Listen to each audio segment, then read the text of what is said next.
Public service announcement for the old heads. Now, when I was like 15, 16, we would call somebody who was like 27 an old head. I'm going to assume, since I'm over the age of 40, I'll assume, let's just say 35 and up. If you are a man aged 35 and up, then you qualify as an old head. I'm going to give a public service announcement to you because there's some things that I'm seeing societally that are concerning to me. I'm going to help all of you old heads out. And the young people who are under the age of 35, you can thank me for this PSA. Number one, relating. I notice that a lot of men over the age of 35 find yourself, or it appears that you are trying to relate, quote unquote, to the younger generation, people who are 21 or 19 or 24. I'm going to tell you, stop doing this. I'm over the age of 35. I don't try to relate to some 19-year-old or to some college kid. Why do I need to relate to you? All right. I will never be 21 again. You might hope one day you make it to the age that I am. So I don't need to relate to you because I'm not going to where you're going. You should hope that you can get to where I'm at in terms of number of candles on your cake. So I don't need to relate to you. You need to relate to me, which moves me to point number two.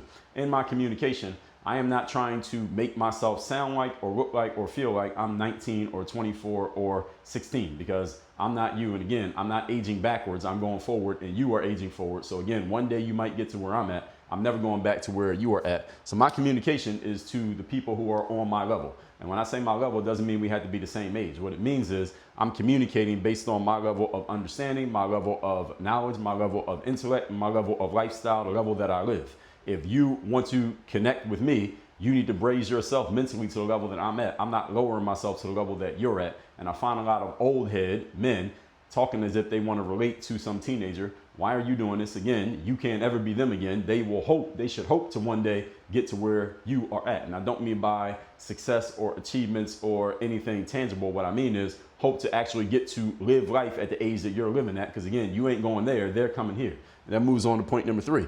Your job as an old head is to set the standard for the young generation. It is not your job to connect with them or try to feel like you're one of them or try to make them feel like you're one of them, because you're not, and they know that you're not, even if you try to be quote unquote cool with them. Your job as an old head, if you're 45 or 50 or 37, is to set a standard for kids who are 19 or 22 or 24 so that they know to get to your level. And when they get to your age, they should be looking at you and saying, okay, when I'm that age, I hope to be like this guy. I hope to be at the level that he's at and the thing that he's doing or the way he communicates or the way he conducts himself. Not look at this dude. He still thinks he's one of us, even though he's 20 or 30 or 19 years older than us, and they're laughing at you behind your back. If you're an old head, your job is to set the standard for them to reach your level, not you trying to reach their level. So you old heads out there, stop acting like you're a damn kid because you ain't one. And they know you're not one. You need to remember that you're not one. I'm just here to remind you. Join the circle with the link in my profile. You want to learn more about this.